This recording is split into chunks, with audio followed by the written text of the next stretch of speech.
Assalamualaikum warahmatullahi wabarakatuh. Selamat datang pada praktikum hidrogeologi acara 3 dengan tema analisa pemompaan akuifer uji teis. Dengan asisten acara ada Ayu Dwi Hardianti dan Muhammad Hafiz Yoza. Berikut maksud dan tujuan dari praktikum kali ini. Maksud praktikum kali ini yaitu untuk mengumpulkan data hidrogeologi yang nantinya diperlukan dalam menentukan evaluasi terhadap besarnya cadangan air tanah di daerah yang akan diteliti.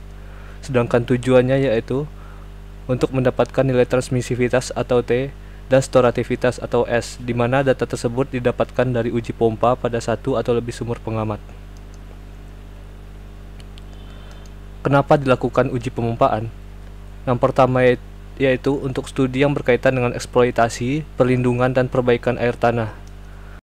Yang kedua, untuk mengatur serta mengoptimalkan pemanfaatan air tanah tanpa mengganggu sistem akuifer. Dan yang ketiga, untuk memberikan informasi tentang drawdown level, kecepatan aliran, serta faktor tak terduga yang dapat terjadi saat pemompaan.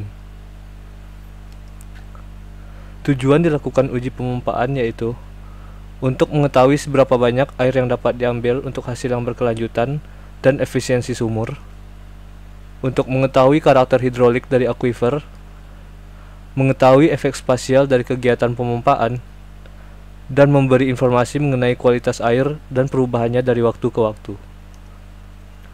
Berikut dapat dilihat gambar dari ilustrasi pemompaan air tanah pada suatu sumur menurut Re et al. Tahun 2003. Nah, dari pemompaan uji tersebut terdapat beberapa periode, yaitu yang pertama, pemompaan uji periode pendek atau short period pumping test, di mana pemompaan dilaksanakan secara 6 jam dan recovery-nya selama 3 jam. Pemompaan ini dilakukan pada debit pemompaan yang konstan. Dan yang kedua, ada pemompaan uji surut muka air tanah bertahap atau step drawdown test, di mana pemompaan ini dilakukan pada debit yang berbeda-beda. Pelaksanaannya dilakukan dengan minimal 5 kali. Yang ketiga, ada pemompaan uji periode panjang atau long period pumping test. Pelaksanaannya 2-7 hari, di mana dilakukan pada debit pemompaan yang konstan. Masuk ke jenis akuifer. Berikut gambar dari jenis-jenis akuifer.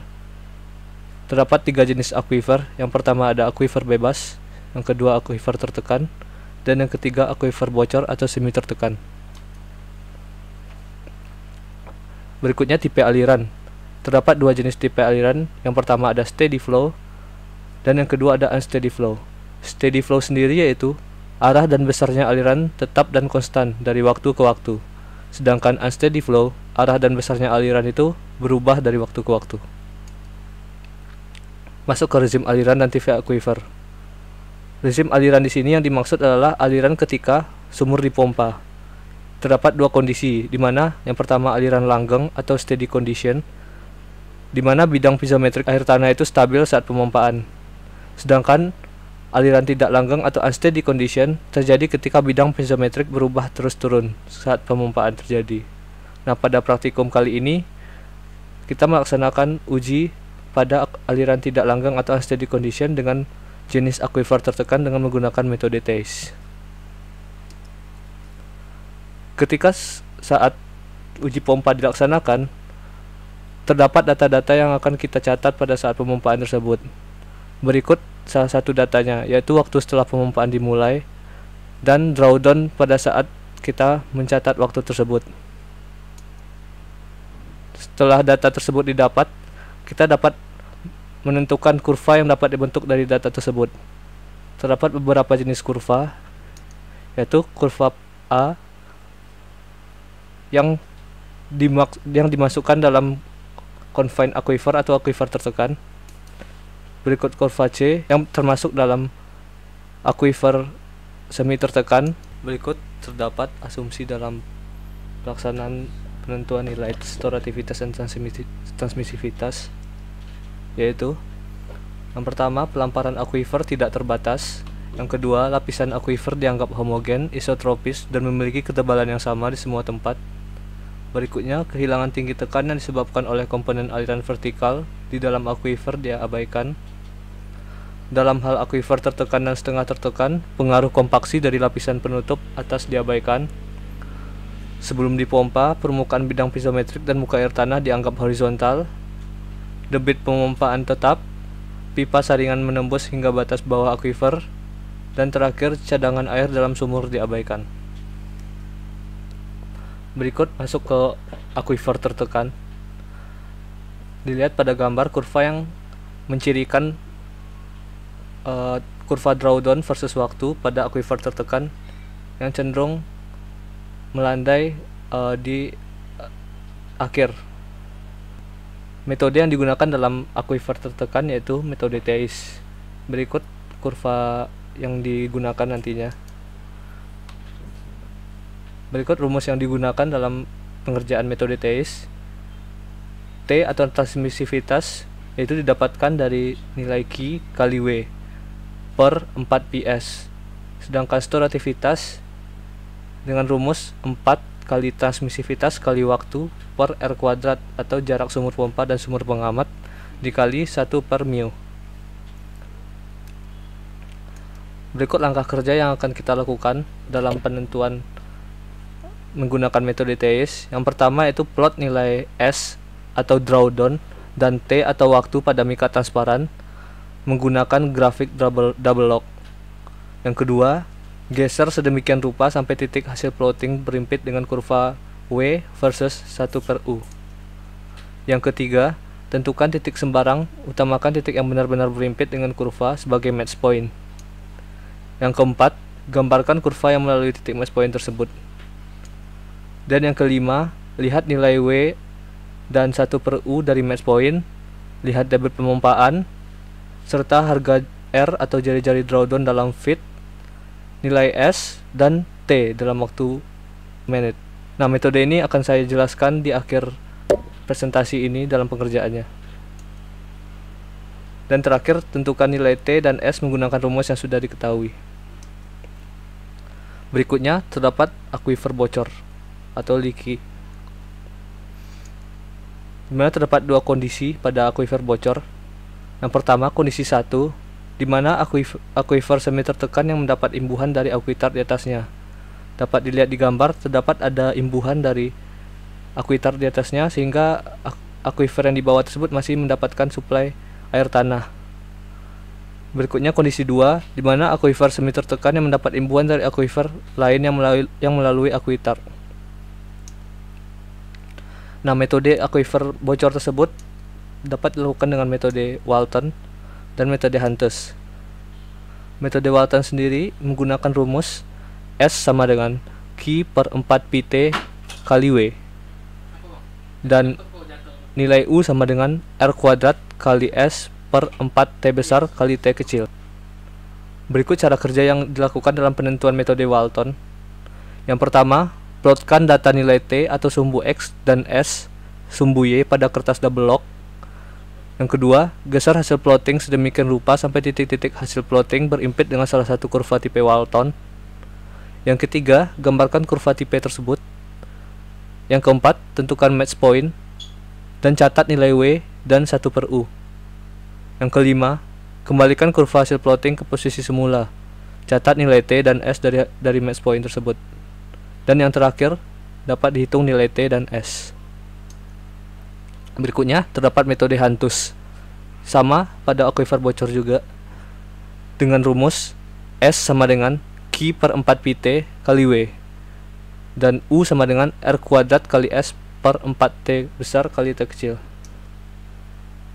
Berikut kondisi 1 pada aquifer semi tertekan yang mendapat imbuhan dari aquitar di atasnya dengan metode Huntes. Berikut cara kerja yang akan dilakukan pada metode Huntes. Yang pertama, plotkan data nilai T atau sumbu X dan S sumbu Y pada kertas double log. Yang kedua, geser hasil plotting sedemikian rupa sampai titik hasil plotting berimpit dengan salah satu kurva tipe Huntes 1. Yang ketiga, gambarkan kurva tipe tersebut. Yang keempat, tentukan match point, catat nilai W dan 1 per U. Yang kelima, kembalikan kurva hasil plotting ke posisi semula, catat nilai T dan S dari match point. Dan yang terakhir, hitung nilai transmisivitas dan storativitas atau T dan S. Berikut kondisi 2, Aquifer semi tertekan yang mendapat imbuhan dari aquifer lain melalui akuifer dengan langkah-langkah sebagai berikut. Yang pertama, plotkan data nilai T dan S pada kertas double log. Geser hasil plotting sedemikian rupa sampai titik-titik hasil plotting berimpit dengan salah satu kurva tipe Hantes 2. Yang ketiga, gambarkan kurva tipe tersebut. Dan yang keempat, tentukan match point. Catat nilai W dan 1 per U. Kemudian kembalikan kurva hasil plotting ke posisi semula. Catat nilai T dan S dari match point. Dan yang terakhir, hitung nilai transmisivitas dan storativitas. Berikut latihan soal yang akan kalian kerjakan dalam praktikum kali ini. Silahkan dikerjakan. Berikut datanya. Untuk melihat langkah kerjanya, silahkan lihat video berikut. Baik, kita masuk ke langkah-langkah pengerjaan soal. Sebelumnya, saya sudah memberikan file berupa file latihan soal yang berisikan datanya dan kurva double log serta kurva metode TACE. Nah, dari soal tersebut dapat kita lihat yang diketahui berupa nilai Q, nilai B, dan nilai R, serta tabel penurunan drawdown yang ada pada waktu tertentu. Berikut juga terdapat konversi satuan yang sudah diberikan. Diperhatikan lagi soal yang ada beserta dengan satuan yang ditanyakan pada soal. Baik, sebelumnya saya ingin menyampaikan bahwa metode dan pengerjaan yang saya lakukan ini di Corel, sedangkan kalian nanti dilaksanakan pada kertas yang sudah disediakan secara manual. Lanjut, masuk ke langkah kerja. Yang pertama, kita perlu memplotkan nilai S atau drawdown dan T atau waktu pada mika transparan dengan grafik kurva double log ini. Berikut hasil setelah dilakukan pengeplotan antara nilai S atau drawdown dengan satuan feet pada kurvanya dan nilai T atau waktu dalam satuan menit. Setelah itu, kita perlu menentukan titik sembarang yang digunakan untuk sebagai acuan atau sebagai titik match point. Nah, sebelumnya kita harus menyamakan dahulu mika yang berada pada kurva double log dan kurva tipe TACE. Tentukan titik 1,1. 1,1 di sini maksudnya yaitu nilai drawdown 1 dan nilai waktunya 1 antara kurva tipe TACE dan kurva double log. Nah, di sini sudah kita samakan. Nah, titik 1,1 tersebut kita jadikan sebagai titik match point. Berikutnya, gambarkan kurva yang melalui titik match point tersebut. Nah, di sini kita perlu menggeser kurva double log tersebut, titik-titik kurva double log tersebut hingga mengenai kurva tipe TACE atau grafiknya. Nah, sini sudah.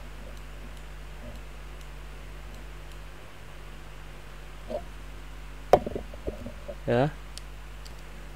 Berikutnya, dalam menentukan nilai T, kita perlu nilai Q, W, dan S. Nah, Q yang ditanya di sini sudah diketahui dalam soal, sedangkan nilai W di sini maksudnya yaitu kita misalkan 1, nilainya 1. Sedangkan nilai S didapat dari besarnya penurunan permukaan air dalam sumur. Nah, kita lihat di sini titik merah paling atas dan titik terbawah. Kita lihat pada kurva tipe TACE-nya berapa nilainya.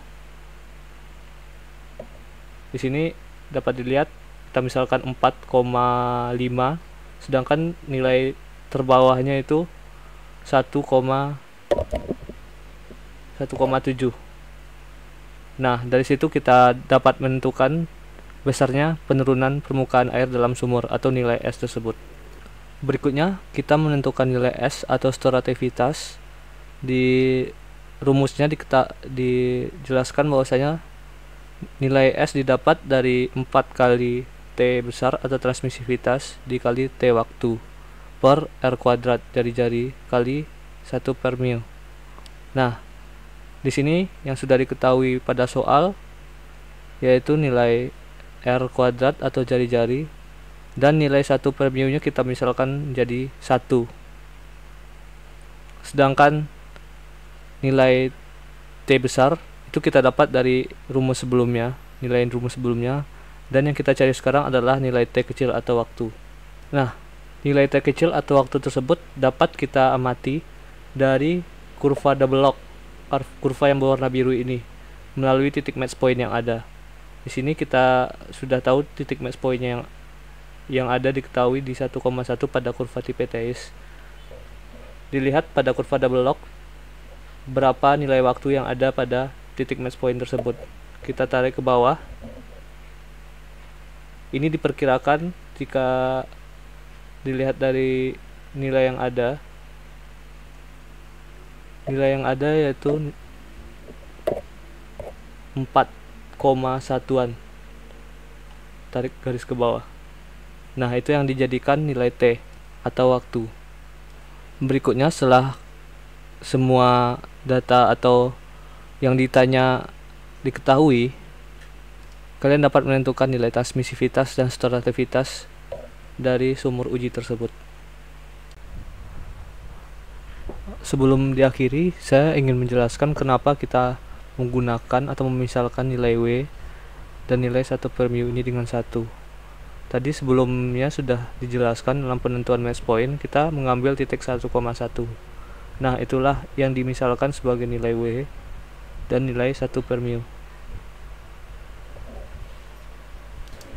Demikian acara praktikum hidrogeologi acara 3 dengan tema uji pompa sumur dengan menggunakan metode TEIS. Apabila terdapat pertanyaan, dapat ditanyakan lanjut nanti pada asisten acara yang ada, serta untuk pengerjaan latihannya nanti dapat dikirim pada link yang disediakan asisten pada saat pelaksanaan. Dan jangan lupa tetap jaga kesehatan. Assalamualaikum warahmatullahi wabarakatuh.